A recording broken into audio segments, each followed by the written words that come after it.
3 cans of this mystery meat are sold every single second around the world. That's over 8 billion cans sold since it first hit shelves. It looks strange, it smells stranger, but somehow people can't stop eating it. Today we're breaking down exactly how it's made and why an entire country once treated it like a luxury gift. Before we dive in, hit follow on Factory Made so you never miss how your favorite products are really made. This product was born almost by accident. Back in the late 1920s, a meat company owner noticed something odd at his local deli.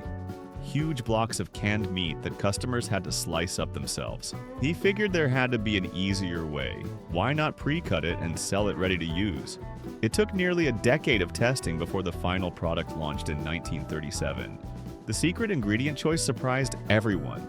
Pork shoulder, a cut that butchers usually struggled to sell because it was awkward to prepare. The timing could not have been better.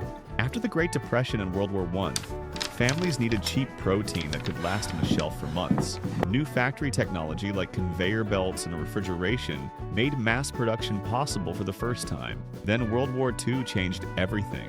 Military forces shipped over 150 million pounds of this canned meat to soldiers overseas. Troops got so creative with it, they even used the leftover grease to oil their rifles and waterproof their boots.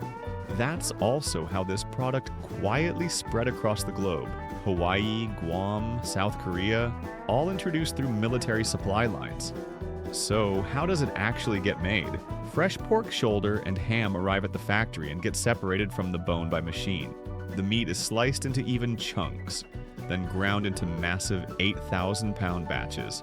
From there, it's rapidly chilled to just above freezing to lock in texture and freshness. The mixture moves into sealed vacuum mixers that pull out every trace of air. This step alone is what gives the final product its long shelf life. A metal detector scans each batch for anything that shouldn't be there. Then it's blended with just 6 ingredients: meat, salt, water, potato starch, sugar, and sodium nitrite. That last one does double duty. It stops bacteria from growing, and it's the reason the meat inside turns that signature pink color.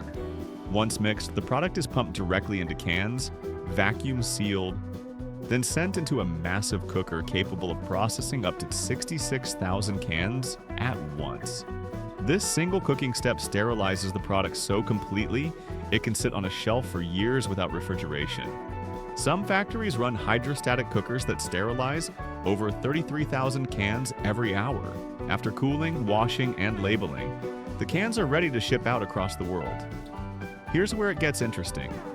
In Hawaii, people eat around 7 million cans a year, and there's an entire festival dedicated to it. In Guam, the average person eats 16 cans annually. But in South Korea, this canned meat became something completely different, a luxury gift. During Lunar New Year, beautifully packaged gift sets are exchanged as a sign of respect, a tradition that started when American soldiers introduced it during the Korean War. Now, let's be honest, this isn't health food. A single serving packs significant fat and a big chunk of your daily sodium. Some research has linked processed meats like this to long-term health risks, mainly due to nitrites.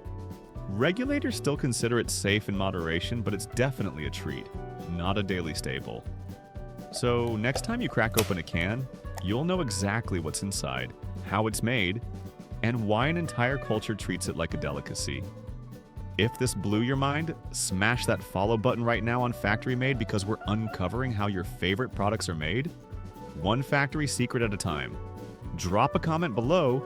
Would you try it Hawaiian style, Korean style, or not at all?